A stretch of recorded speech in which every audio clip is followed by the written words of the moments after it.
pleasure it is to sit down with Prime Minister Andrew Holness of Jamaica, an opportunity for us to talk about a range of issues. Obviously, Canada's deep ties to the Caribbean, but more actively, the work we've been doing together on UN initiatives around financing for development, which we'll talk about a bit. It's all about making sure that countries that are vulnerable to the shocks of climate change, to the impacts of the global pandemic, to excessive inflation, islands are challenged with fuel prices, you have the mechanisms to be able to actually invest in their own future and in their people. There's lots of tools we have that were set up decades ago that aren't quite suited to the challenges of the time, and Andrew's been a very, very strong voice on this.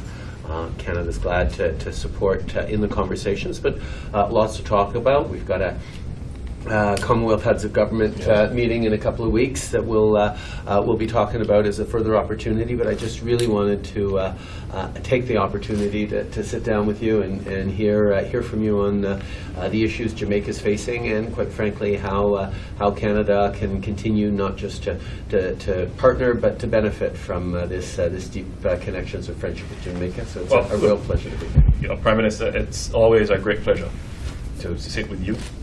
You have been a very good friend of the region, of the Caribbean region in particular.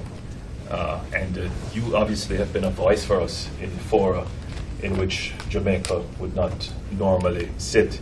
And we're very appreciative of that. Canada has always been very supportive of Jamaica and supportive of the region. As you have mentioned, small developing states, in particular small island developing states, are facing a really difficult time. Just as we thought we were out of the pandemic, here comes another global geopolitical issue in Europe, war in the Ukraine, with consequences that are significant, even existential, for our countries. And I believe the general global world system has to pay careful attention to the energy crisis, the food security crisis that is emerging, but more so the potential of another debt crisis that may emerge. So we have to find new, innovative and creative ways to support developing countries. And then, of course, there is the big issue of climate change. The hurricane season started for the Atlantic region a few days ago. And whenever we think about hurricane season, we think about floods, damage to housing and infrastructure, and the budgetary cost that it brings with it.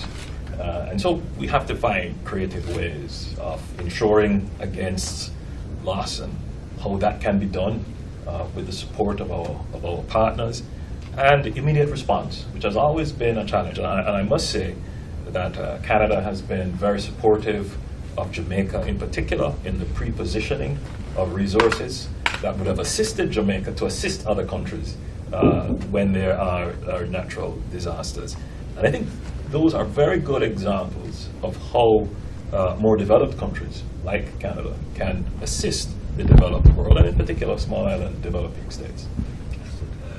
Je suis très content de m'asseoir avec le Premier ministre de la Jamaïque, Andrew Holness, une occasion de parler de changement climatique, d'investissement en infrastructures plus résilientes et des défis auxquels font face des pays qui vont bien, pas du tout parmi les plus pauvres du monde, mais qui font face à des défis où on a besoin d'avoir la capacité d'investir pour les aider.